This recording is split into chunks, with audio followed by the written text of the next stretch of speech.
Hello, family and friends. Leo and I are up on top of the tower. Yeah, we've been coming up here almost every single day the last few days, and Leo just loves it. He always say, grab my hand, let's go tower. And he loves to play up here. It's really nice and cool, and the weather's been so beautiful. You can just see for miles up here, or I should say kilometers. But yeah, it's I built this tower. It took 2 years to build this tower. It's 88 foot tall, and we're standing about 80 feet at the observation deck here, and it's beautiful. If you've ever been in the jungle for any extended period of time, you want to be in a high place and you want to be in the shade because it's hot. And that's one of the big points that I have for being in the Philippines is in a survival situation, right? Because if the grid goes down, which a lot of places the grid's going to go down, you aren't going to have electricity. But can you survive in the climate that you live in?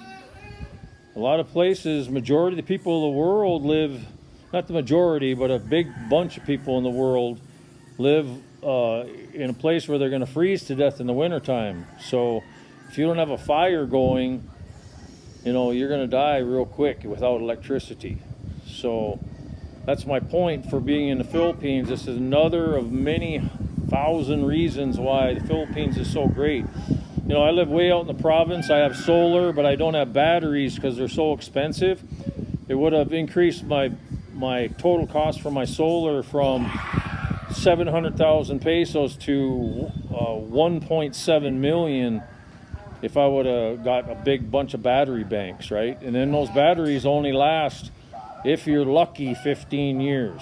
And that's in a perfectly maintained space of being air conditioned to the perfect temperature point.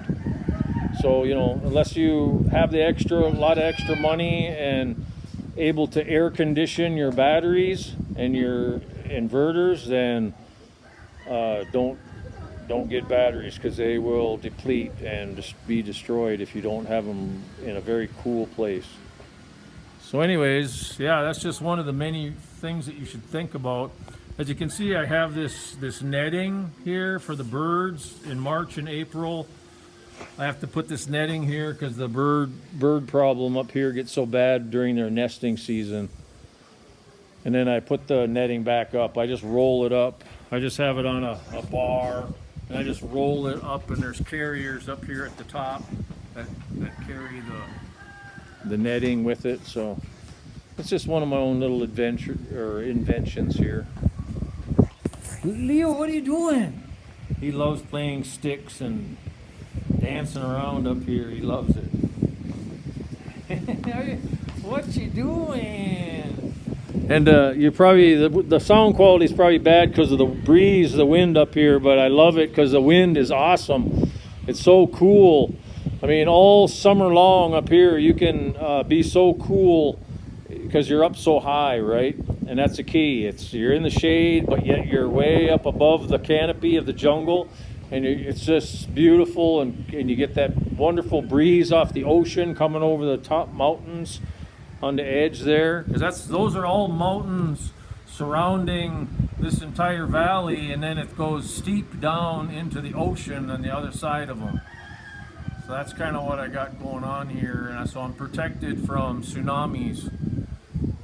And it's just a really great place to be. So anyways, I just thought I'd show you guys up here. I also have a toilet installed because I worked on the top of a giant facility in Alaska, in an island in northern Alaska, above the Arctic Circle for years. And at the top of the facility, they never had any toilets, so it was always a disaster. So I said, if I'm going to build this tower, I'm going to put a toilet at the top of it. Right, buddy? And Leo has even used it. And I've had some people here, guests and stuff, that have used it. It's pretty cool.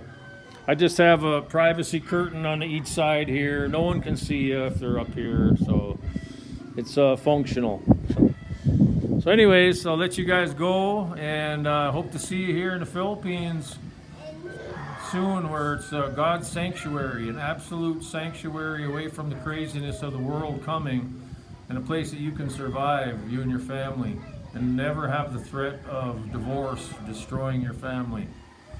But don't trust anybody. That's my advice to you. Don't trust anyone, and obey the laws of God, because so many Filipinos here, they're trusting these foreigners as a girlfriend and boyfriend, and all they're doing is getting them in the sack just to have sex, and then sometimes they have children together, and then they just abandon them because there's no laws keeping them together. But that's why you have to get married. So Filipinas, that's my big advice to you. Don't go to bed with anyone, whether they're a foreigner or not, until you get married. Okay, that's God's law. If you're abandoning God's law, you're going to put your life in a bad situation, and your children are going to suffer. So I love you guys. Take care, and God bless. Bye-bye.